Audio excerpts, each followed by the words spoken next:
That there is. News Center Maine's Jack Mohamed is standing by. He has been at the original scene there in Lewiston for throughout the day. And Jack, you've seen the national media, and you even spoke to NBC's Lester Holt, who anchored nightly news from Lewiston earlier this evening. That's right, Lee and Zach. Well, unfortunately, as we've been talking about, Maine has taken the national spotlight for the wrong reasons. A gunman taking the lives of 18 people here in Lewiston in 2 locations, one in a bowling alley and one at Schmenge's bar right behind me here, where we've been standing with for the better part of the day. And as you said, national media has flooded through here, and as our News Center Maine crews have been here at different locations, we've seen various media outlets here from pretty much all over the world. But if you got a chance to catch the NBC Nightly news this evening, you saw that Lester Holt and I interviewed a very common source. It was that Auburn City Councilor, Leroy Walker, about how he's coming to terms with losing his son.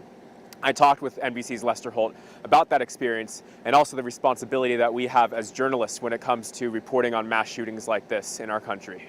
You're keeping a sharp eye on in the midst of heartbreak, anger, confusion. 18 dead, 13 injured.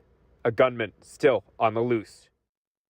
NBC Nightly News anchor Lester Holt says coming to the scene where Maine's most devastating shooting was a decision that needed to be made. There were a lot of compelling things about this story that made it an instant national story. Joining us for a sit-down conversation, Lester Holt tells us the rise in mass shootings in America is a feeling that is always shocking. They're among the hardest for me personally to report. Some of the worst things of humanity that we encounter here, it makes you sick to your stomach.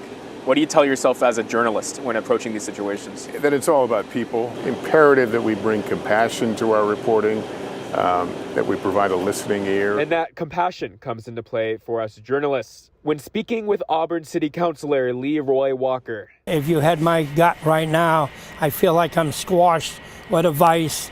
My neck and the back of my head feels like there's a vice squashing it the other way. Our news crews first spoke to Leroy at the midnight hour the day of the tragedy. And at that time, he had not heard from his son since the time of the shooting. His son, a manager at Schmenge's bar in Lewiston, the location where 8 people were shot and killed. When I wake up to the true facts that my son is dead, and I know he's dead, I know it as well as I know I'm standing here telling you, because he's not here. Joey Walker, his son, killed in the shooting. No, he's devastated. He's 14 hours he was trying to find out if his son was dead or alive. These are important stories to tell because you look at them and you think that could be us, that could be me. Lester Holt says after decades of covering tragedies, it's not a measure of a city or of a region. It's just something that happened in that particular place, not because of that place. At least that's my experience.